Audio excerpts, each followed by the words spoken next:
Okay, so now we're going to start putting everything in a little bit more detail. I'm trying to steady this little arm I have for the mobile phone. It's a bit bouncy. So you have everything roughly in place, and you need to actually think about your next starting point, what you want to actually start getting in that little bit more neatly and tidily. So think very, very carefully about that. I'm starting up here with a spoon, okay? And I'm really now focusing on the outline. And that's really important that I try and get that as best as possible. Things like spoons can be a very tricky thing to draw. Like scissors, they're not the easiest. Forks, I would say, stay clear of. They are hard because the way that they bend and they curve around the neck, around the actual teeth of the fork, I'd leave them well out of the way. Things like, if you've got things like in your makeup bag, they could be quite nice for the shapes. There could be all sorts of nice things in your pencil case. I mean, you might start this and go, no, I don't like these objects. Nothing wrong with that. Start again, by all means.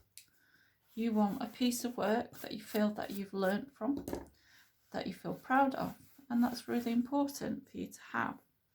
There's no point doing pieces of work and hating them as you go along. So this is why you've got to take a long time thinking about what you are doing. Okay. So we're not worried about the inside details because the whole point is about the negative space. You might notice there's some nice shadows creeping up, and I'm sort of ad-libbing now. Can't help myself, and I'm going to start putting in some of the outline rough shapes of the shadows. I think that might make it a bit more interesting. Don't know, we'll find out. I'm going to start putting in, I'm just now thinking about the scissors. I noticed that the shapes I haven't quite got in there. They are 3D. This is tricky because you're trying to draw this really flat and as an outline. Noticing the camera jigs every time I draw. Joys. I'm trying to keep things in proportion, so I'm thinking about this line and thinking about lining it up with the edge of the spoon. So I'm trying to sort of gauge where it is. Very old-fashioned techniques that actually have stood the test of time, so I advise that you use them. So if you think, oh god, she's being weird, she's using a pencil like that, it is the best measuring tool that you can have. Yeah, you can test things and work them out, like measure them, yeah, and get them and transfer them to your page. You can use your pencil. I like using my pencil for trying to get angles and curves right as well.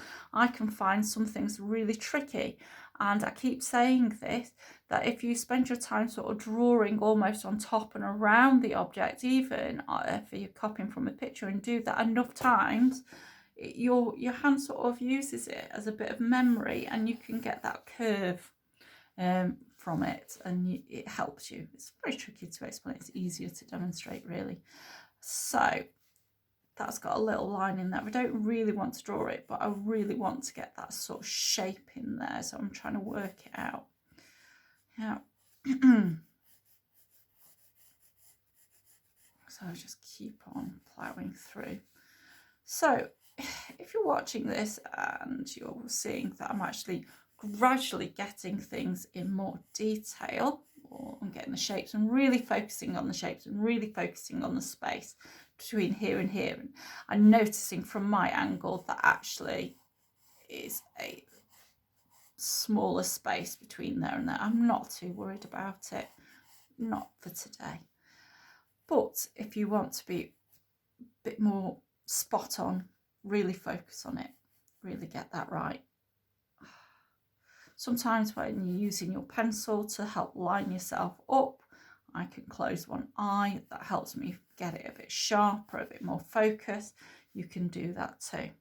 Okay, so you can spend a lot of time here now drawing. And that's what I really want you to do, is draw. I don't really want you to go around and cheat and trace.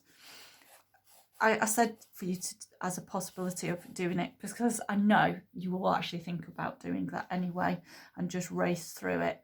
But the whole point is actually for you to be drawing and thinking about proportion and getting everything that little bit more accurate. And that's what the whole aim of the game is when we come into drawing, is to improve. I mean, some of us may find it really, really challenging and may think, oh, I never can draw, I can't do this. Believe me, you can. You're making a mark on a piece of paper.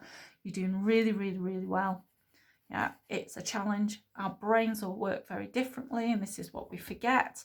My brain, as much as I do like maths, believe it or not, I do find it a struggle. Sometimes I find more complex maths easier than simple maths.